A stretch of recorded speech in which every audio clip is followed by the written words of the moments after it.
네, 1930년도에는 MIT의 부시라는 연구원이 Differential Analyzer라는 것을 만들었습니다. 이 Differential Analyzer라는 것은 상미분 방정식을 풀기 위한 계산기인데요. 자, 미분 방정식 관련해서 좀 이야기를 해보면요. 일반적으로 이제 우리가 여러분들이 미분을 배운 사람도 있을 거고 미분을 배우지 않은 사람도 있을 텐데요. 미분은 기본적으로 연속적으로 변화하는 대상에 대해서 수학적으로 분석하기 위한 하나의 도구입니다. 미분이라는 것 자체가 결국은 어떤 주어진 함수가 있을 때 그 주어진 함수에 대해서 함수 이렇게 우리가 이야기하면 y는 fx 이렇게 하잖아요.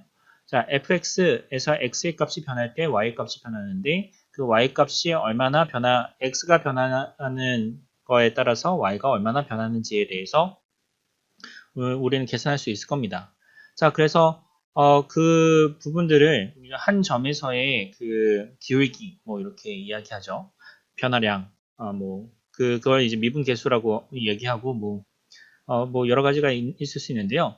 기본적으로 우리가 미분이라는 개념은 아는데 그 미분 방정식 이렇게 이야기하면 원래 미분에 대한 것들은 알고 있는데 그 미분에 있는 그 원래 함수를 도출해 내는 것, 원래 함수를 찾아내는 것, 그걸 미분 방정식을 푼다 이렇게 이야기합니다. 자, 그러니까 일반적으로는 우리가 어떤 함수가 주어지고 그 함수에 대한 미분을 구하는 것은 굉장히 쉬운데 그런데 원래 함수를 모르는 상황에서 미분된 결과만 가지고 이제 그 미분 방정식을 풀어가지고 원래 함수를 찾으려고 하면 굉장히 어려운 문제가 되는 거죠. 그래서 원래는 그냥 관찰을 하고 그다음에 실험을 하고 실험을 통해서 데이터를 모은 다음에 그 데이터를 바탕으로 해서 미분 방정식을 세우고 그 다음에 수학적인 도구를 통해서 원래 함수를 찾아내는 것 그게 우리가 수학을 배우는 이유입니다. 자, 그 수학을 배우기 위해서 우리가 그 미분 방정식과 같은 것들을 풀기 위해서 미분을 배우는 거죠. 자, 그런데 말이 또 딴 데로 이렇게 했는데요. 일단은 이 부시라는 사람이 손으로 며칠간 걸리던 계산을 단 몇 분 만에 끝낼 수 있기 때문에 미국과 영국에서 굉장히 많이 구매를 했습니다. 이게 다 전쟁 때문에 또 이런 것들이 있었죠.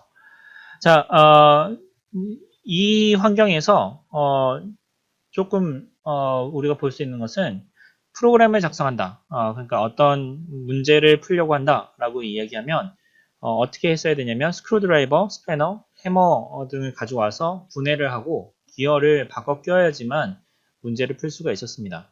어, 문제를 바꿔 풀 수 있다는 것 자체만으로도 굉장히 진보된 기계라고 할 수 있습니다. 재사용성이 있는데 다만 이제 이런 기계가 그대로 보급되고 더 이상 발전이 안 되었다면 우리는 어떤 문제를 푼다라고 이야기했을 때 연장부터 챙겨가지고 프로그래밍을 했어야 될 겁니다. 그 다음에 우리가 지금 보게 되면은 튜닝 머신을 생각해 볼 수 있을 겁니다. 자, 이 튜닝 머신은 알런 튜닝이라는 사람이 이제 만들었고요. 어토매틱 컴퓨터 엔진이라고 해서 A 머신 뭐 이렇게 이야기하기도 했습니다. 이 튜닝 머신을 생각해 보면은 그 이니그마라고 해서 독일군의 그 암호를 깨기 위해서 만들어졌고요. 자, 보면은 영화도 이 관련된 영화도 만들어졌죠. 이 튜닝 머신이라는 것 자체가 굉장히 그 의미가 있는데요. 모든 프로그램에 대한 혹은 계산에 대해서 범용적으로 이 튜닝 머신을 통해 가지고 계산에 대한 컴퓨테이션에 대한 이론을 정립을 했습니다. 이것과 관련해 가지고는 또 동영상을 한번 참고해서 보도록 하겠습니다.